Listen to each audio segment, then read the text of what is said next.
47 ships went dark in 9 seconds, and Admiral Tharvok did not believe it. One moment the formation filled his display in a clean gold lattice, 47 hulls holding a formation so precise you could have set a clock by the spacing between them. The next, the lattice broke apart into static, then into nothing at all.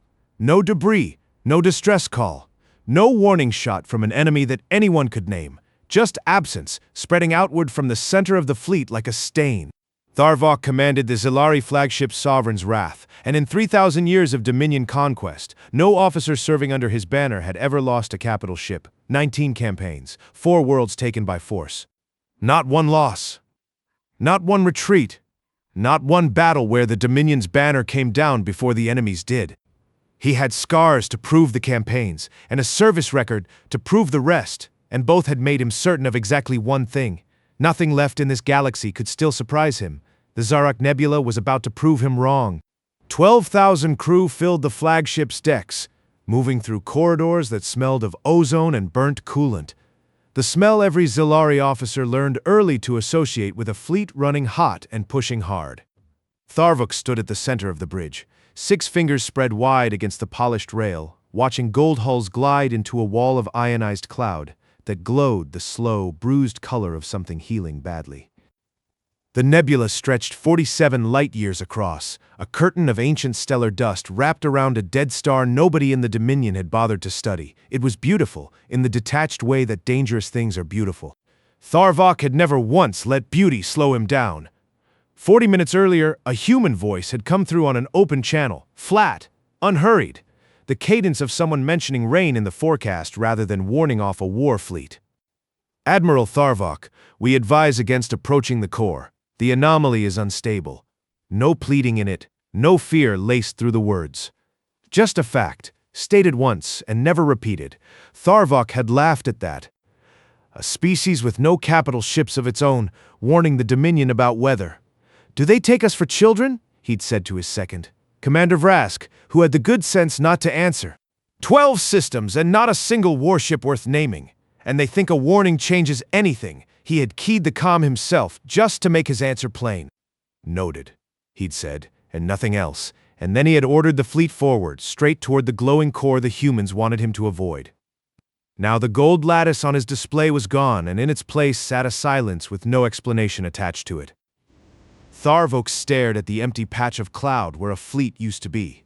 Somewhere in that emptiness had been the cruiser Ash of Cauldron and the escort wing that flew beside it, and 12,000 souls he had personally signed into service. He kept staring, as if staring hard enough might make the lattice reassemble itself out of stubbornness alone. Report, he said. His voice carried a low vibration in it, one that made junior officers step back even when he wasn't angry. He was angry now, and everyone on that bridge could feel it in the floor plating. The tactical officer's hands moved over her console twice before she found the nerve to answer. Sir, the contact wasn't outside the formation, it was reading from inside it. 6 seconds before we lost telemetry, something was moving between our own hulls, threading through the gaps like it had a map of exactly where we were. Tharvok's jaw ridges flexed, the metallic seams along his face catching the low bridge light. Nothing moves inside a Zilari formation without my permission. Something did, sir. He turned that thought over the way he turned over a blade before a fight, looking for the weight of it, the balance, something inside the formation. Not a weapon fired from beyond their perimeter. Not a mine, not a trap sprung from ambush. Something that had been among them the whole time, close enough to touch hulls, and none of his sensors had flagged it until it was already too late to matter. Somewhere in that dead fleet had been a young weapons technician named Braal, barely out of his second decade, who had asked Tharvok for a signature 3 days earlier so he could send it home to his mother, proof he'd served under the Admiral himself. The last transmission from the lead cruiser had run 9 seconds. Confused readings, a burst of interference that chewed the signal into static, then flat silence, the kind of silence that comes after, and not the kind that comes before. Proof the years away from her table had meant something. Tharvok had signed it without looking up from the deployment charts. He looked at the empty display now and did not think of the boy at all. That more than the silence, more than the missing hulls, was the detail that should have troubled him. It didn't, not yet.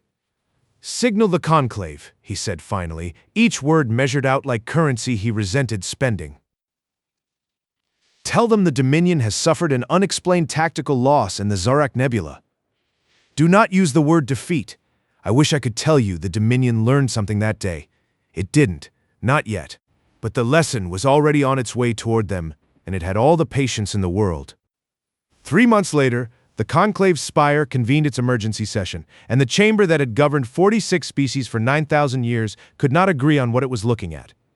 The spire itself sat at the heart of the station World Veil core, a structure old enough that its lower levels had been rebuilt 4 times by 4 different council eras, each leaving its architecture stamped into the walls like sediment. The central chamber rose in tiers around a floating dais, built to seat delegations from species that stood 2 meters tall beside species that stood barely to a human's knee, all of it engineered around one founding principle, that no voice in this room outweighed another. In 9,000 years, that principle had been tested more than it had been honored. Commander Ven stood at the central console with the recovery data spread across 3 screens, and her hands would not stay still. She was Tivani, ridge-boned along a face, descended from something avian, her eyes shifting color faintly with the light the way all her people's eyes did when they were working through a problem they didn't like. She had spent 19 cycles in fleet service, most of it in tactical analysis, reading patterns other species missed in the noise. Right now, the pattern in front of her refused to resolve into anything that made sense, and that refusal was its own kind of data if she could only bring herself to trust it. There's no debris, she said, to a chamber that plainly did not want to hear it, no hull fragments. No radiation signature consistent with weapons fire, conventional or exotic. 47 ships simply stopped transmitting within a 9-second window and left nothing behind to explain why. No wreckage, no warning shot anyone could point to. No answer to give the 46 species now watching this session relayed across every screen on every world in council space. The Zilari delegate, a broad-shouldered officer named Korath, stood at the back of the chamber with his arms folded across a ceremonial cloak too formal for the room's mood. Say it plainly, Commander. Something destroyed our fleet. I can't say that plainly, Ven said, because the data doesn't support it. Whatever happened inside that nebula, it left nothing behind to prove a battle took place at all. No scorch patterns, no fragments large enough to catalog. It's not that we can't find the cause, it's that there's no evidence of a cause in any category we know how to search. Korath's mouth twisted, the particular expression his people wore when a subordinate said something inconvenient. Then find a new category. Elder Morath sat in the observer's tier where she had sat for 400 years, small and pale green among the taller delegations, her forearms folded into the ceremonial rest posture her people had used since before the conclave had a name. But her eyes moved to the star chart glowing on the far wall, to the swirled violet mass of the Zarak Nebula sitting at its center, and stayed there, unmoving.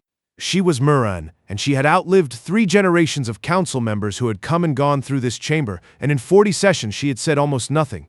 She said nothing now, either, in a way that a species with 878 years of practice patience could sustain far longer than anyone in that room would think to notice. Ven pulled up the one solid fact she had, the one piece of the record that wasn't a mystery. There's a human research station holding position at the nebula's edge. Their communication log shows a transmission sent to Admiral Tharvok 14 minutes before contact with the fleet was lost.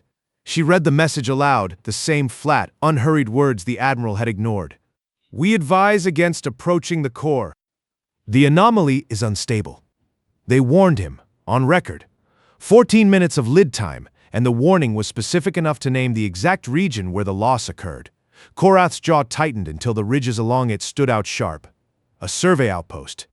12 systems, no fleet worth naming, no capital ship, and 3 centuries of recorded activity. You're suggesting they predicted the destruction of a Zilari war fleet. I'm suggesting, Ven said, holding his gaze, that they knew something about that nebula that we don't. And I'd like to know what before we decide who to blame. It hadn't disabled the fleet. That was the phrase turning over in Ven's mind. The shape the absence of evidence kept taking whenever she tried to name it. Not a weapon. Not a trap sprung by an enemy with a face and a motive. Something closer to an accident, and an accident should have been the comforting explanation, the one that meant no one was hunting them. Nobody in that chamber found it comforting at all. An accident meant no one to hold accountable, and no one to hold accountable was somehow worse than an enemy with intent, because at least an enemy could be reasoned with, or defeated, or understood.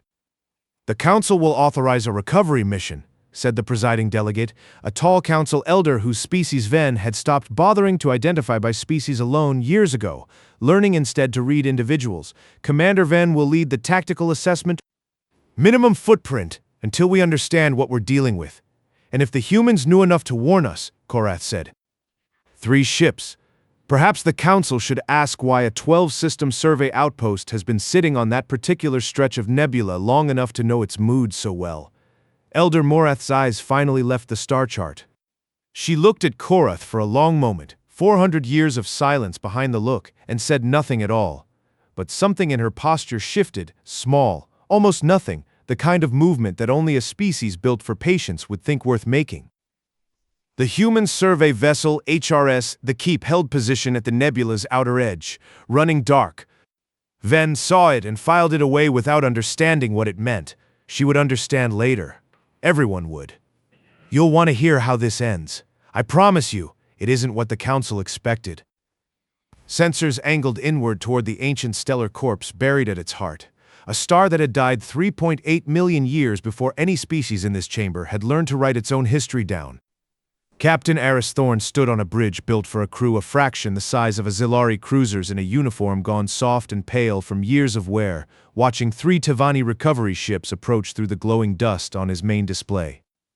He had done it 847 times in the 16 years since he'd last stood on the soil sealed inside it.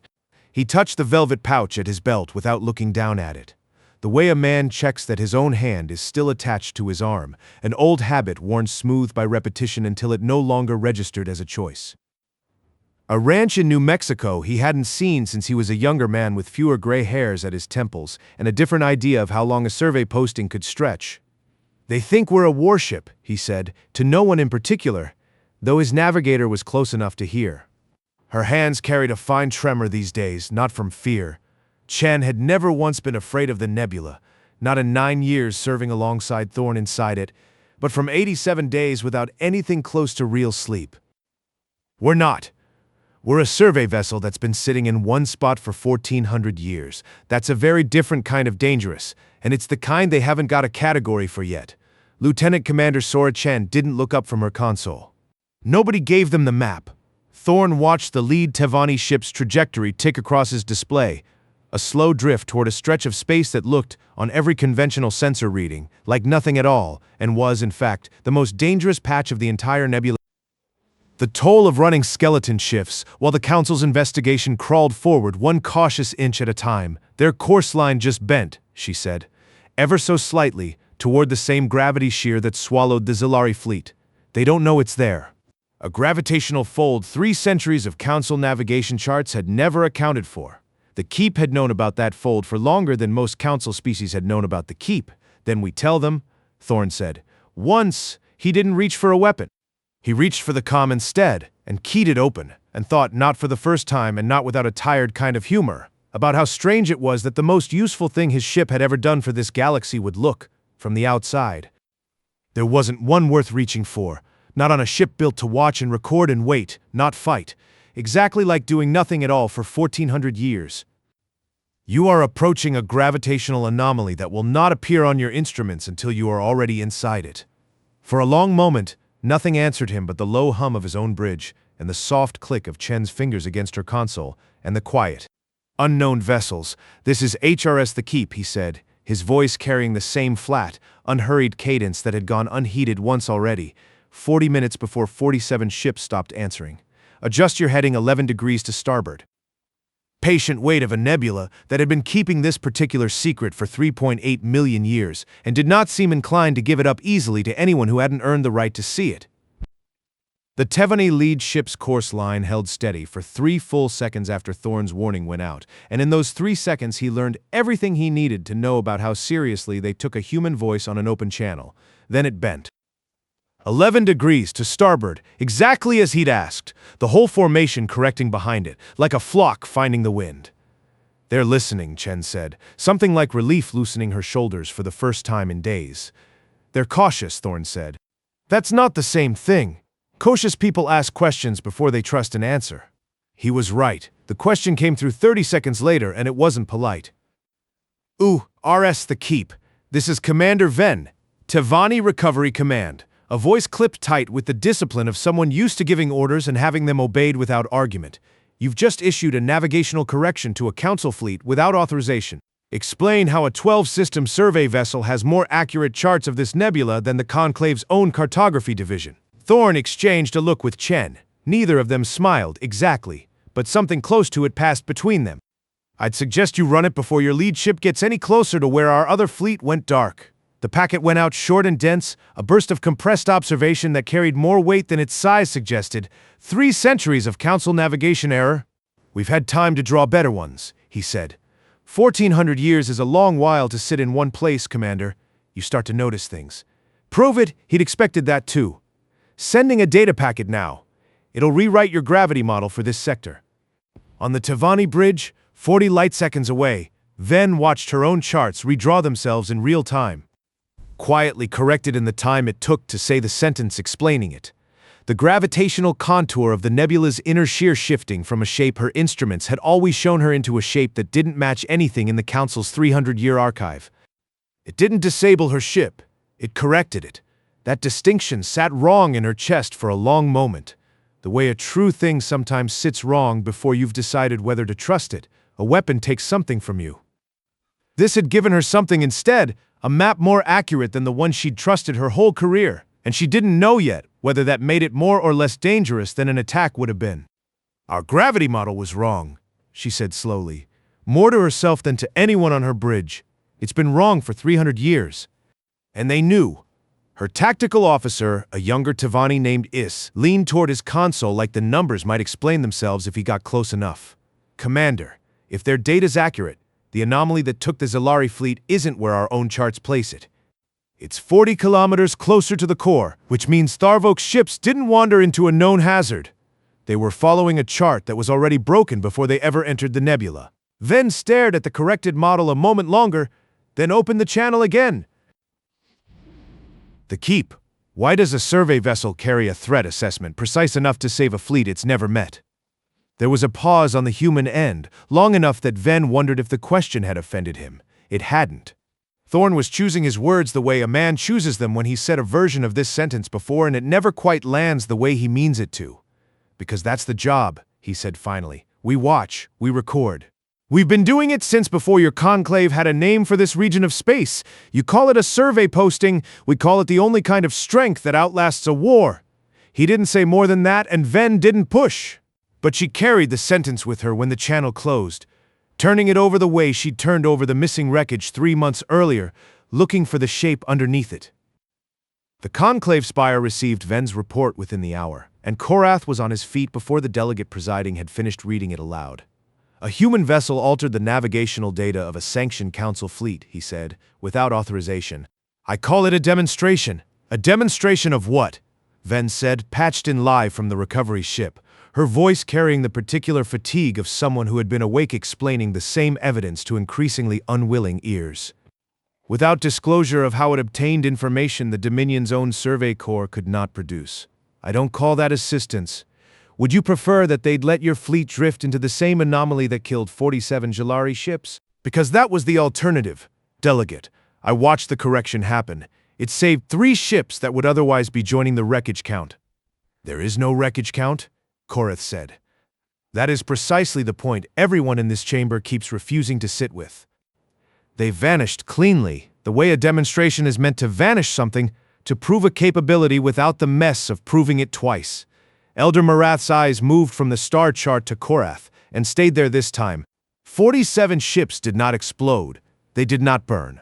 Long enough that a few delegates near her noticed and fell quiet without quite knowing why. You want the council to authorize a punitive response, the presiding delegate said, not quite a question. Zilari and Tavani mixed, under joint command, escorted to the nebula's edge to demand answers directly from this human station, rather than accepting whatever fragments of data they choose to feed us through a survey captain's open channel. It was, Ven thought, watching the vote tally begin to climb on her display, exactly the kind of certainty that had cost Tharvok his fleet in the first place. The assumption that anything unexplained must be a threat waiting to be met with force. I want the council to stop mistaking silence for weakness, Korath said. 14 ships, because force was the only language Korath had ever needed to speak fluently. Aboard the Keep. 87 days without real sleep had become 88? The vote passed, 29-17, with Elder Moreth abstaining in silence, as she had abstained from nearly every vote in 400 years, and no one in that chamber yet understood that her silence was not indecision. It was patience, keeping its own count. And Sora Chen's hands had stopped trembling only because exhaustion had moved past the shaking stage into something quieter and more dangerous, the kind of stillness that comes right before a person simply stops functioning. Go rest, Thorn told her, not for the first time. 14 ships inbound, she said instead, ignoring him the way she'd been ignoring him for the better part of 2 months. Mixed Zalari and Tavani command. That's not a recovery mission anymore, Captain. That's an escort with teeth. Thorn looked at the approaching formation on his display, then down at the pouch on his belt, and for once he didn't touch it. He let his hand rest beside it instead, close but not quite reaching. The way a man stands near a door he isn't ready to walk through yet. They think we're hiding something, he said. They're not wrong. We are. We're just not hiding the thing they think we're hiding. You want to show them the shielding. I want to show them exactly what they're afraid of, so they stop guessing at worse versions of it. He finally let his thumb find the pouch, 849. On the incoming Zalari sensor feeds, the Keep's signature began to shift, not vanishing, not cloaking, but multiplying. Bring the adaptive array online. Let them see what 1,400 years of watching actually looks like, before Korath's 14 ships decide to find out the hard way. Chen's hands moved across her console, slow with fatigue but steady enough. Then, as the lead Zalari cruiser's tactical officer stared at his own display in open disbelief, 47, the exact number of ships his Dominion had lost 3 months before, arranged now in the same doomed formation, the ship's profile splitting and reflecting across the gravitational folds of the nebula, until the approaching fleet's instruments read 8 separate hulls where one had been standing still. Then 14, hanging motionless in the glowing dust like a memorial no one had asked to see. It wasn't an attack. It wasn't even a threat, not really.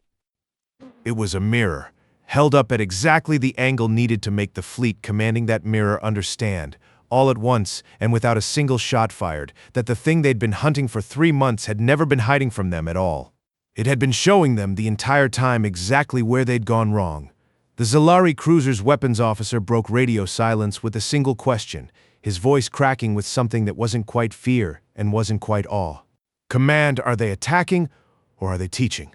No one on the bridge of that cruiser had an answer for him. 3 months of council certainty, and not one voice ready to say which.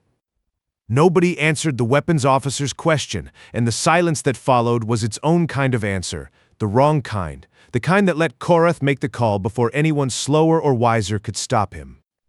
Assume hostile intent, Korath ordered, from the lead ship of his 14-strong escort, full defensive posture. Commander Ven, tactical override. Korath, you don't have unilateral command of a joint fleet. I have command of my own ships, Commander, and I intend to use it. Aboard the Keep, Thorn watched the Zalari formation shift from approach pattern into something tighter. If that vessel wanted to talk, it would use words instead of ghosts. Ven's voice cut across the channel before the order could finish settling into her own crew's hands. Belay that? More coiled, weapons arrays rotating to bear on a target that had shown them nothing but a mirror. Chen's hands finally stopped trembling altogether, gone perfectly still in the particular way that meant she'd run out of fear to spend and had settled into something colder instead. They're going to fire, she said. They're going to think about firing, Thorn said. There's a difference, and it's the only difference that's kept this ship alive for 1,400 years. He opened the channel again, and this time his voice carried something Ven hadn't heard from him yet. Not warmth, not warning, just a flat, immovable patience. Admiral Korath, before you give that order, ask yourself why a species with no capital ships has never once needed one. We've watched fleets larger than yours come apart in this nebula for longer than your Dominion has had a flag. Not because we destroyed them. Because they stopped listening. Korath's answer came back sharp enough to carry across the open channel to every ship in the fleet. Then perhaps it's time someone made you answer for that pattern directly. The weapons lock chirped on 3 Zalari cruisers at once. It was Elder Moreth's voice that broke the standoff, patched through from the conclave spire itself, thin with distance, but carrying a weight nobody in that formation expected from a delegate who hadn't spoken on record in 40 sessions. Stand down, Delegate Korath. By Council Charter, no fleet may engage in non-hostile contact without a full data review. The humans have fired nothing, broken nothing. You will not be the first to break that record on my watch. The weapons locks held a moment longer than they should have. Korath's pride wrestling with 400 years of a woman's silence suddenly finding its voice, and then, one by one, they disengaged. You have 1 hour, Elder, Korath said. 1 hour, and then I stop waiting for permission. The full transmission played in the conclave chamber an hour later, and Ven had fought for every minute it took to get it there. She'd pulled the packet from the Keep's original warning, the 47 seconds Thorn had sent before the first fleet ever entered the nebula, the same seconds the Dominion had dismissed as weather talk from a species too small to matter. Play it, Ven said, and the chamber's speakers filled with a sound none of the 46 delegations expected, not a voice, not a warning, but data, dense, layered, precise. Nobody had bothered to actually open it until now. A map of the nebula's gravitational history stretching back further than any species in that room had kept written records at all. Stellar drift, radiation decay curves. The slow, patient collapse of a star that had died before the first stone of the conclave spire had been laid.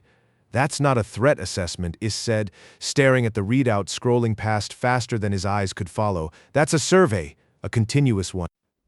They've been logging this nebula's behavior since before any of our governments existed to write a treaty. Korath, patched in from his flagship, made a sound that wasn't quite a laugh.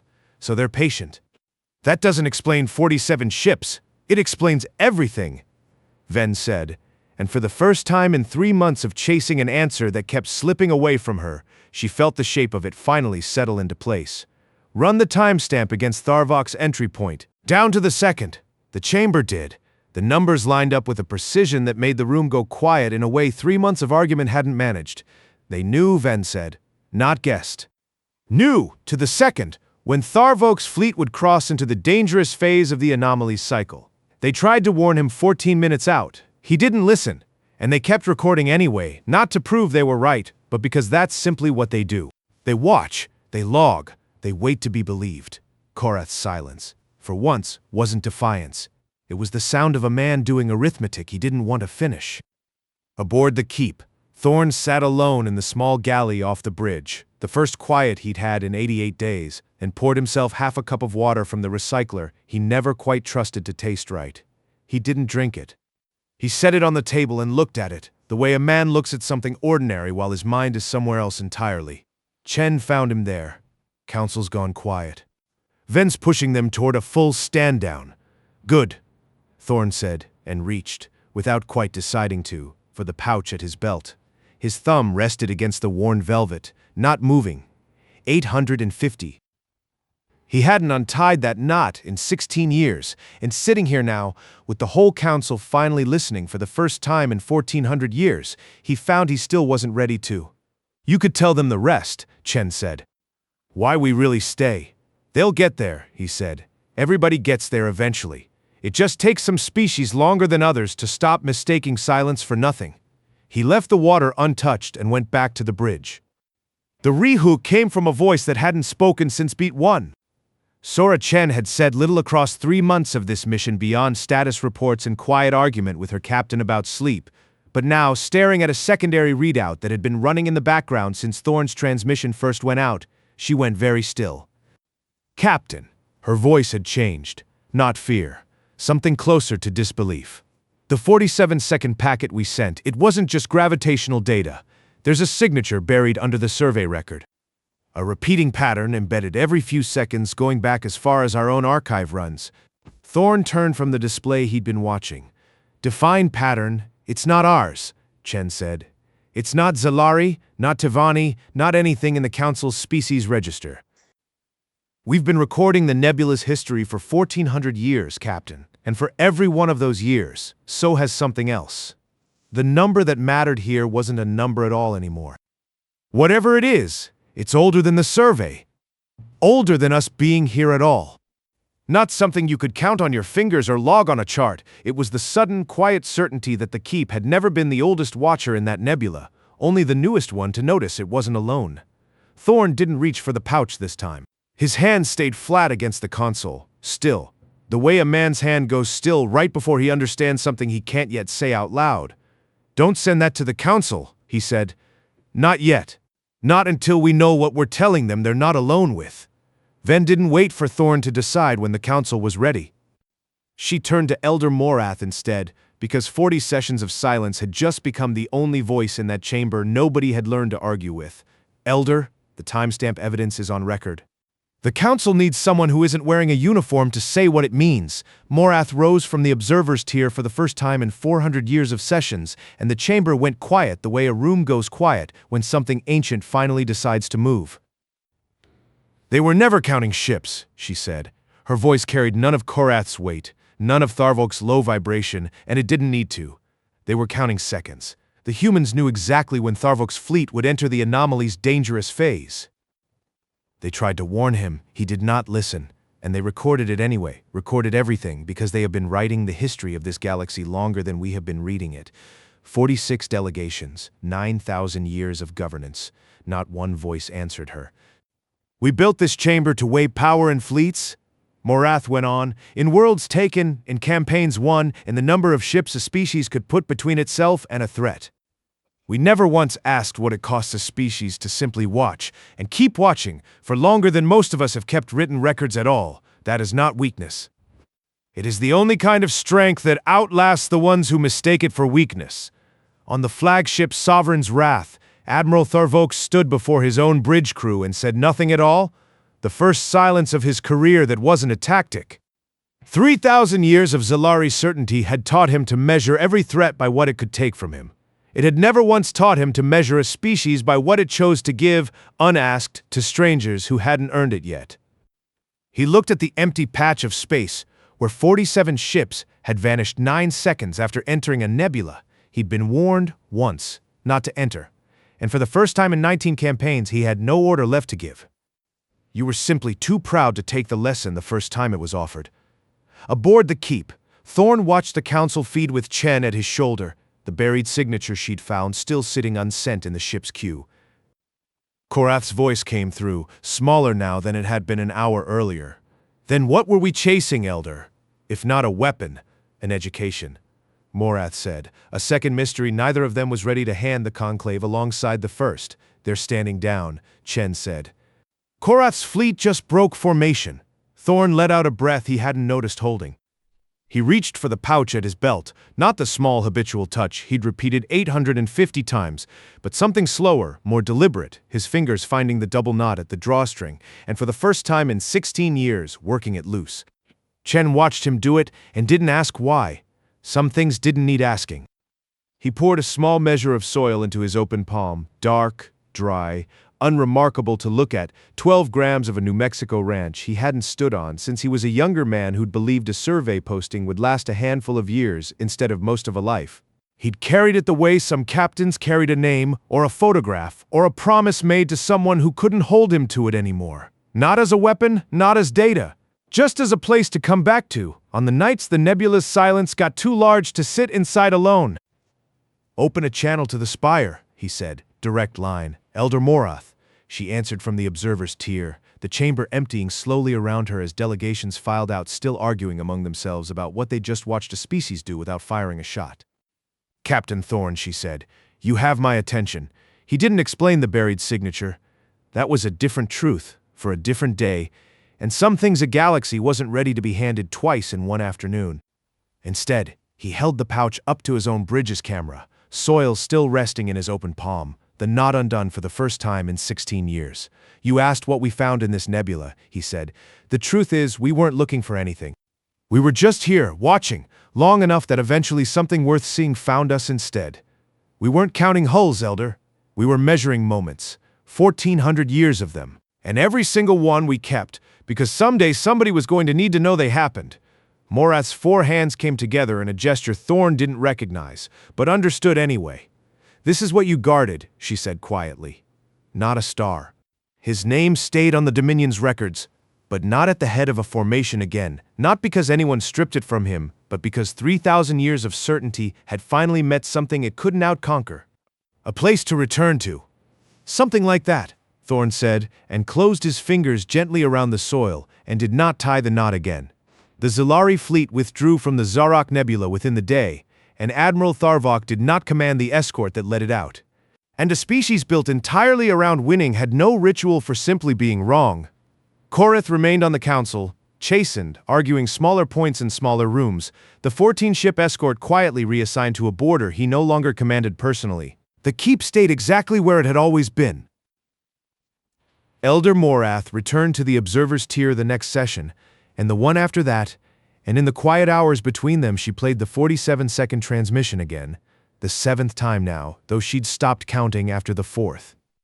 Each time it opened the same way, gravitational data, patient and precise. 3.8 million years of a dead star's slow collapse laid out in a voice that had never once needed to raise itself to be believed. The chamber around her sat empty, the way it did most nights now, 46 delegations gone home to worlds that had spent 9,000 years learning to count what they could take and were only now, slowly.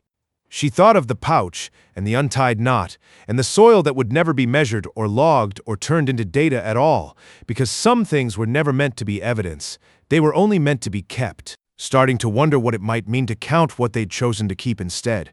Morath let the transmission finish. In the silence after, she asked the empty room the only question that seemed worth asking anymore. What are we willing to learn? No one answered her.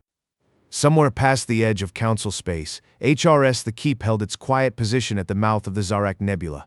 Watching a dead star finish a collapse, it had begun 3 million years before anyone had a name for watching it all, and Captain Eris Thorne stood on its bridge with an open velvet pouch resting on the console beside him, the soil inside it catching the low bridge light. No one needed to. The knot's still undone.